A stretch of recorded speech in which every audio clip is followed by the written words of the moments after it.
a prophet can also be a seer. So all of our prophets are prophets, seers, and revelators. Now, seership may not be something that's activated. What seership is the ability to translate scriptures. But let's move on. So we find answers in the scriptures. And who have we got? One of the sisters. Can I get you to read that? Sister Poe. We find answers in the scriptures, Ephesians 2:19-20 in the New Testament. 19, now therefore, ye are no more strangers and foreigners, but fellow citizens with the saints and of the household of God, and are built upon the foundation of the apostles and prophets, Jesus Christ himself being the chief cornerstone. All right. So what do the scriptures teach us there about this gospel? What is the gospel built on?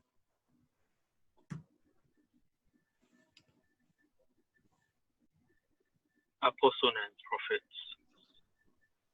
Okay.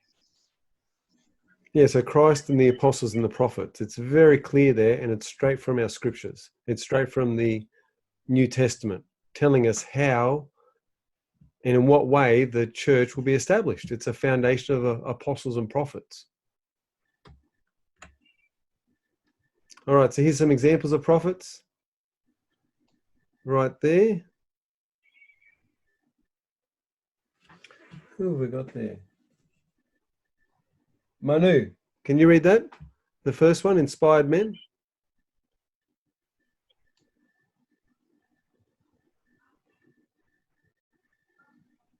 You're still on mute. There we go. Anciently, the Lord showed his willingness to speak to the people by raising up a long series of inspired men who served as his spokesmen. Some of us are familiar with their names, such as Isaiah, Ezekiel, Moses, and Zechariah. Their writings make up the Old Testament. Excellent. So that's the inspired men. Let's have a look at seers. So who have we got? What about Aldo Gahu? Did I say that right?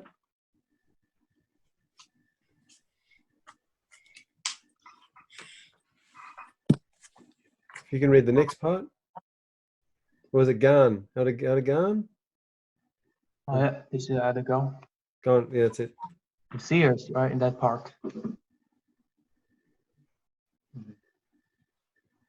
Seers see future. We read of the unchangeable Lord in the Holy Scriptures.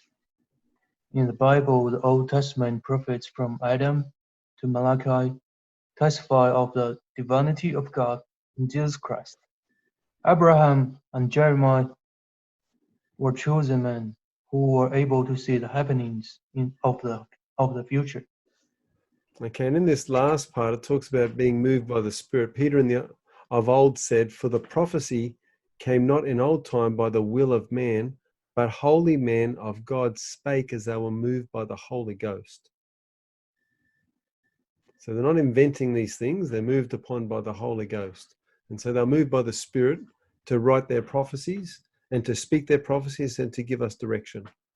And so the way that we'd know if a prophet was true or false would be what we're going to talk about next. All right, any comments on prophets? Any thoughts that come into your mind as you read over those pieces of information?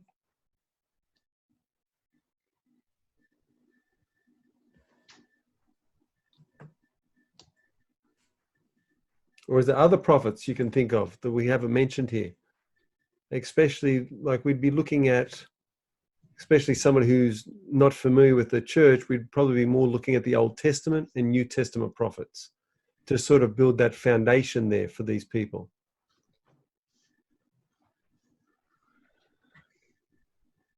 No, all good. We'll move on. All right, so how do we know a false prophet? It's interesting, in the week before Jesus Christ died, he did a number of things. And one of the things that he did was he went to the Mount of Olives and he spake to his disciples there. They actually came up to him and asked him some questions. And he spoke about him leaving and he gave a lot of parables and different things. But in amongst what he said, he spoke about false Christs and false prophets. So let's read briefly about that. Elder Wall, could I get you to read those for us, please? Matthew 24:11, and many false prophets shall rise and shall deceive many. Matthew 24:12, because iniquity shall abound, the love of many shall wax old. Matthew 24:23, wax cold, not old. Matthew 24:23, then if any man shall say unto you, lo, here is Christ, or there, leave it not. Matthew 24:24, for there shall arise false Christs and false prophets, and shall show great signs and wonders, insomuch that if it were possible, they shall deceive the very elect. Okay, stop there. Stop there. What are your thoughts about this, about false Christs and false prophets? He's obviously teaching them this. So what's I think he trying to indicate? it's a warning that it's going to happen, and be aware, be prepared for it, so you're not deceived. So we know that there will be false prophets, and how are we going to tell them? How are we going to know? It's interesting to note that Jesus, and I'll read this next section, that Jesus warned his disciples and us of false prophets who would deceive the very elect with great signs and wonders. He goes on to explain that false prophets, what they will do. The false prophet will say, here is Christ, or there. The false prophet will also say, behold, he is in the desert, or behold, he is in the secret chambers. Jesus admonished them then not to believe that. So not to be sent to and fro, looking for Christ, especially in the physical realm. They're going to say, here he is in the desert, or here he is in some other place. Believe them not. So there is, and there will be those out there which will deceive us and say, Christ is here or Christ is there. Any other thoughts or comments about that? I think it's going to be a very difficult time because it sounds like these false Christs, false prophets will be very, very powerful men. And where it says it will be great signs and wonders. So they will have a great influence. And it's pretty scary to think that even the very elect will be deceived. Yeah, interesting. All right, so let's move on. Oh, it's very cool. Oh, for I was trying to say that thing for it's very like common. It's like it's about the good disciple. It is about what? About the fruit. And you went just to pull out just like that picture. Yes. Man, you just read on my mind. It's all right. Okay, so tell me, explain this photo to me. What does this mean? So we know it's like any trees have their own fruits. And we know when it's like when the trees do not give us when the fruits do not give when the trees do not give you is a good fruit. It means it's like the trees is bad.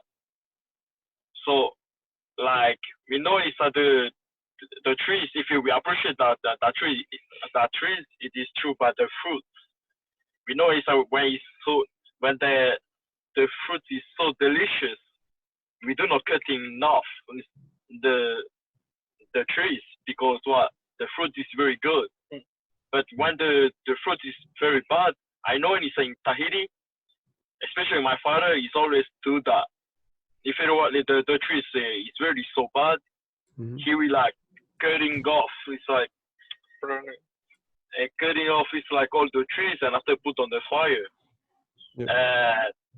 He put another because it doesn't make sense to save. It's like that tree. It takes too much time. It's useless to take care against that trees. He do not give you. It's like what a good fruit. So yeah. Yeah, very good. Very good. Cassia, you still there? Yes. Tell me your interpretation of this. The fruits. This actually reminded me of one of the talks from Saturday's session. Mhm. It was the sixth speaker. I'm not too sure exactly who that was, but I'm pretty sure it was a he. He spoke about, wolf in sheep's clothing. Yes. And he said, Satan is really good at leading people astray and confusing people.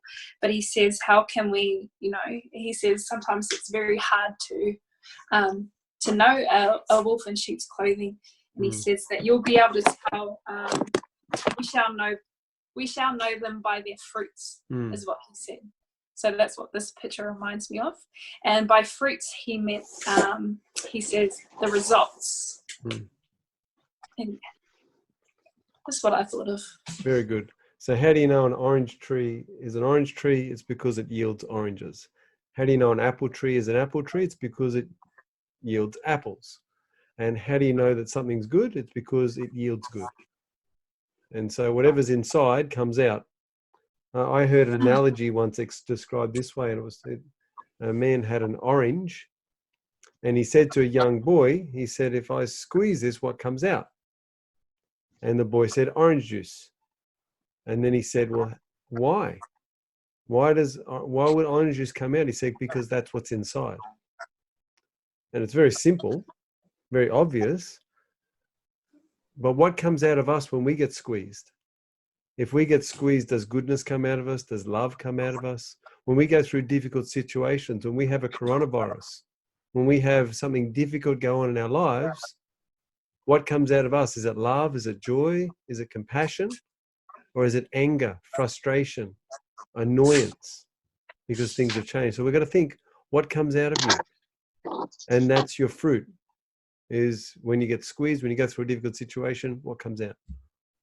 Okay, we got that. And also, the other thing about fruit is fruit takes time. We learn about fruit in its season. Fruit takes time to grow. It doesn't just come all at once. You can't just plant a tree today and have fruit by morning. It doesn't work that way. It's going to take weeks or sometimes even months of caring and nurturing. And it's the same thing with our testimony. If we want to yield good fruit, then we've got to consistently be doing good, consistently be doing those basics, the reading and the praying and the studying and the learning, the pondering scriptures. We need to constantly do that. And that's when we produce good fruit or even better fruit. Can I add something? Yes. This is something I'm learning in my mission. It's like, we know it's like when you plant a seed, we know it's like the seed after that, he will not still like a plant. He will be like a tree. But it's like if you plant, it's like that seeds on your heart. It means it's like that seed will be growing. He will be like look like a tree, and we know inside the trees make it the roots. And it's like I compare it's like nothing about the testimony. It's like when that seeds become a tree, it's very difficult to take it off. It's like that tree is very stable because he's been like a tree. And that seeds become like very like stronger. It's like a strong testimony we have. Because actually it's at the beginning we need to care it's at that plant. It is at the beginning. But when you become like a tree, like it's very difficult to take it off because the roots is really strong. So I'm already try to start to take it off a tree. And also it's very difficult to take it off all with the roots. It takes time. So it's like the same thing. It's like about a seed. It's very difficult. The prophet have been is like plant that seed on what is on the heart of people to make it like the fruits, the knowledge very so nice. And when they become like a trees, that will be like a strong testimony, a strong foundations.